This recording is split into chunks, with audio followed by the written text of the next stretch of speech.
Welcome back. Thanks for joining us. We're continuing on in our series, The Family Matters. This is part 15. In this segment, we want to consider the necessity of discipline in the home. Now, in order for us to live the peaceful, orderly family lifestyle we're talking about, traditional Catholic family life, we definitely need to have some discipline in our homes. And if we think about it, you know, there are a lot of couples, a lot of families who aren't being obedient to the church as far as being open to having children and welcoming children into their families. And there's many reasons. One of those, which is quite often unstated, is that the children just aren't disciplined. We know that children in today's society quite often are disrespectful, disobedient, mouthy, sarcastic, and the list goes on. This is none other than the fault of the parents, especially the father in the home. The dad is really the representation, a visual representation to the children of God. There needs to be a respect for authority instilled in the children, that authority for the mother and father, and then it eventually transfers over to the respect for the authority of God as they grow into adults and move on into their adult years. But we want you to know that there is good news, once again, that it doesn't have to be this way, that there can be order in our homes for a good family life. In order for us to have this discipline in our homes, Dad, we need to step up into the place of authority given to us by God. We need to take some time and invest that into our children, into training our children from their very formative young ages. We're talking about the age of somewhere around 9 months to a year, when they first start locomoting about, when they start exploring their environments. They need to understand that there are limits, there are things that are acceptable and unacceptable, and there are consequences to their actions. We need to be sure that we enforce those consequences, that we don't make idle threats, that whenever something that is unacceptable is done, that those consequences that they are aware of are supposed to happen, that they actually do happen. And they will come to understand this greater and greater as they get older. One of the common concerns or questions that comes up with children, especially in the younger years, is the Mass attendance. You know, how do we get our children to keep quiet and keep still for an hour-long Mass?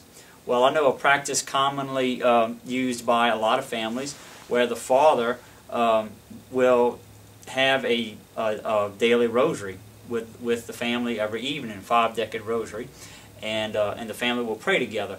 He will take the youngest child, who is in his training years, and will sit him on his lap, and will make sure that he's still and quiet throughout the length of that rosary. It builds that habit into him to be prepared to be able to attend Mass in an orderly way. Now, this instilling of discipline, of authority by the father in the home sets the stage for a very critical time in the transition of the family. And that is when the children move into adolescence and into the teenage years. They have those natural hormonal reactions where they start to exert their aggressiveness, and those instincts are given to them by God for a reason, and they are to move them into the pursuit of their future endeavors. But quite often what happens, though, is that that aggressiveness is taken out in the way of challenging of authority. This, if not handled right, can be the undoing and the destruction of a lot of families and a lot of marriages, and it actually has happened quite often. We see it over and over and over again. This is what normally happens, is that a child moving into those stages will challenge the authority of the father. Then he will naturally suppress that challenge. Mother will come in to the aid of the child and taking his side, and this will form a wedge in between the two parents. This is definitely a manifestation of evil going on there. And once this happens over and over and over again, gradual chipping away of that authority of the dad and the division between the husband and wife eventually is the destruction of the family unit. What we need to see happen there is that establishment that we talked about of his authority is done in the formative years. It carries on into their teenage years. They know that he's boss. They know that what he says goes, and it leads for an orderly family life and gets them through those sometimes trying years, trying stages in their life. If once again we'll see that this concept that St. Augustine talked about, this order of love, of wife being submissive to the husband, children being obedient and submissive to both parents, plays out again here for the successful family life that we're trying to accomplish.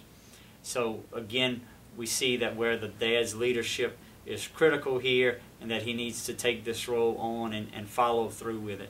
Next time we're going to talk about the dad as a spiritual leader of the family here on the Family Matters at Citadel Catholic Media. Come back and see us. God bless you. Next time we're going to talk about the dad as a spiritual leader here on, what is this called again? The Family Matters. This is the Vortex. This is the Vortex.